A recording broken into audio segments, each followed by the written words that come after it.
What's going on, YouTube? This is SG1 Sports, and you're watching our ACC football channel. Much has been made of Clemson's schedule in 2019. Texas A&M was supposed to be a top 10 to 15 team. They've not proven to be that good to date. The ACC was arguably the best conference in college football in 2016. 2016 was a long time ago.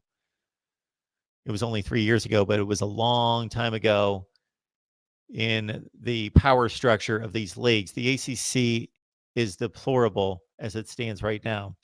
The out-of-conference performance of the ACC has proven that the ACC has taken a huge downturn, led by Florida State, led by Louisville, although they've come back, of course, this year under Scott Satterfield, and Miami have been the main culprits. So Clemson sits there all alone, undefeated. It seems unfathomable that Clemson could possibly lose a game, but North Carolina showed us that it is possible. North Carolina took Clemson to the wire, lost by 1, and had a 2-point play in line to pull off the upset with a minute to play. So when looking at Clemson's schedule, there from the beginning have been few candidates to possibly pull off an upset. My number one choice was Texas A&M for obvious reasons. That is definitely the most talented team that Clemson has faced to date and probably will the entire season up until the college football playoff. Syracuse, based on what they had accomplished the last 2 years against Clemson in taking them down to the wire last year and beating them at the Carrier Dome in 2017, were by many the choice to give Clemson the biggest problems. But Syracuse has folded. So what do we have left on the Clemson schedule? There is no elite team. There is no even really, really good team on the schedule to say that's the team that could beat Clemson. But we do have two interesting candidates in Wake Forest and South Carolina. Now, Wake Forest has the incentive, not that everyone shouldn't have an incentive to knock off the defending national champion, but the scenario is still in play, for as ridiculous as it seems and sounds, that Wake Forest, with one loss in the ACC, that to Louisville giving up 62 points, but still, it's just one loss in the ACC, trails Clemson by 1 game.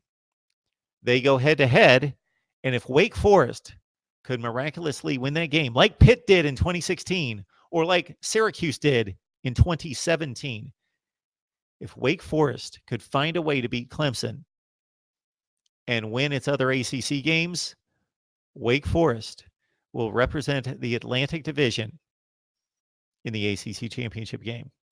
So here we sit at the beginning of November, and there is still a path for another team to go to the ACC championship game in Clemson's place. And that team is, of course, Wake Forest.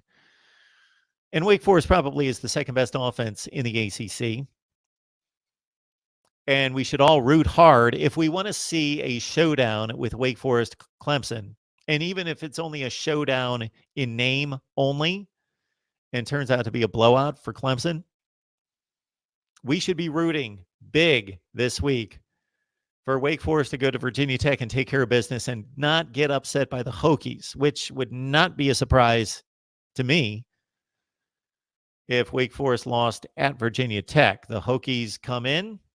They've already beaten North Carolina. They've beaten some decent teams. They beat Miami. So Virginia Tech, for as bad as they've looked at times, are capable on occasion. So Wake Forest needs to get by Virginia Tech to set up the showdown that we would love to see. Winner take the lead of the Atlantic Division, Wake Forest at Clemson the next week. And then if Wake Forest was able to pull that off, they've got Duke and they've got Syracuse, two teams at home that they would be favored against. Not a guarantee against Duke, certainly, of beating the Blue Devils. But then there would be a definite, clear path after they would get over that monstrous hurdle called Clemson of going to the ACC championship game. From a talent standpoint, South Carolina has a better shot of beating Clemson. South Carolina has proven capable of going to Georgia and winning against an elite roster. South Carolina has the likes of Brian Edwards on the outside, a much improved running game, a defense that's capable, as it showed against Georgia, of locking down elite athletes on the perimeter, or not locking them down, but at least competing against them. And even though the Clemson passing game is a different animal than Georgia, from a talent standpoint, it's very similar. Wake Forest is the most consistent team of the two versus South Carolina, but we're not needing consistency for an upset. We're not looking for who's going to win the most games over the course of a season, or who's not going to get blown out by Clemson, most likely. That team would be Wake Forest. But the team that's capable with a puncher's chance of beating Clemson in a one-game scenario would be South Carolina. Again, the more consistent team over time is Wake Forest. The team that has a less likely scenario of losing big, getting blown out by Clemson, Wake Forest. The team with a puncher's chance is South Carolina.